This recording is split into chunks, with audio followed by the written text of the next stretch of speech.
పథకం వెనుక ఉన్న ఉద్దేశం కానీ ఈ పథకం వెనకాల ఉన్న ఆలోచన కానీ ఈ ముఖ్యమంత్రికి కానీ ప్రభుత్వానికి కానీ కనీస అవగాహన కూడా లేదు.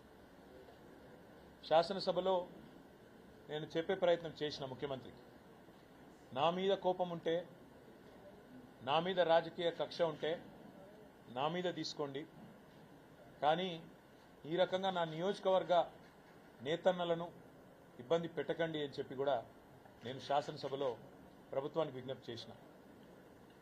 ఈ ప్రభుత్వం ఎంత మూర్ఖపు ప్రభుత్వం అంటే కనీస అవగాహన లేదు, నేర్చుకోవాలి అనే జిజ్ఞాస లేదు, అసలు సిరిసిల్లలోని స్థితిగతులేందో కనీస సోయి లేదు.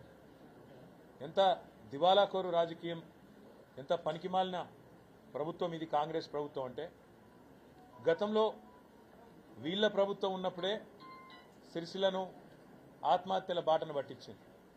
2004 నుంచి 14 వరకు ఈ దివాలాకోరు కాంగ్రెస్ పార్టీ ప్రభుత్వం ఉన్నప్పుడే సిరిసిల్లలో శరపరంపరగా ఆత్మహత్యలు జరిగినాయి. ఒకటే వారంలో ఆనాడు 8-9 మంది నేతన్నలు బలవన్మరణం పాలై రోడ్ల మీద పడే పరిస్థితి ఆ కుటుంబాలుంటే, ఆనాడు ఇక్కడ పార్లమెంట్ సభ్యుడిగా పెద్దలు కేసీఆర్ గారు చెలించిపోయి ఆనాడున్న కాంగ్రెస్ ప్రభుత్వం స్పందించకపోతే ఒక 50 లక్షల రూపాయలు మా పార్టీ నుంచి తీసుకొచ్చి ఇక్కడ ఉండే పద్మశాలి ట్రస్ట్కు అప్పచెప్పి మీరన్నా కాపాడండి, తెలంగాణ వస్తుంది, వచ్చినాక మేము తప్పకుండా ఆదుకుంటాం సిరిసిల్లను, ఇక్కడున్న నేతన్నలను అని చెప్పి స్పష్టంగా చెప్పడం జరిగింది. ఆనాడు పెద్దలు కేసీఆర్ గారు ఇచ్చిన ట్రస్ట్ ద్వారా ఇచ్చిన 50 లక్షల రూపాయల ద్వారా ఇక్కడ పెద్దలు వంగర నరసయ్య గారు కానీ ఇతర పెద్దలు కానీ ఒక 2000 కుటుంబాలకు సూక్ష్మ రుణాలు ఇచ్చి వడ్డీ లేకుండా ఎంతో కొంత ఆదుకునే ప్రయత్నం చేసినాం.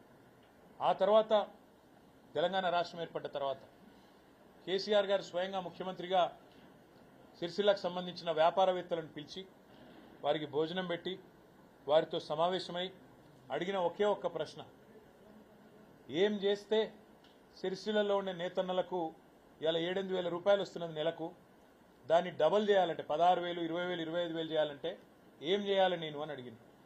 అడిగితే వాళ్ళందరూ సేట్లందరూ కొద్దిసేపు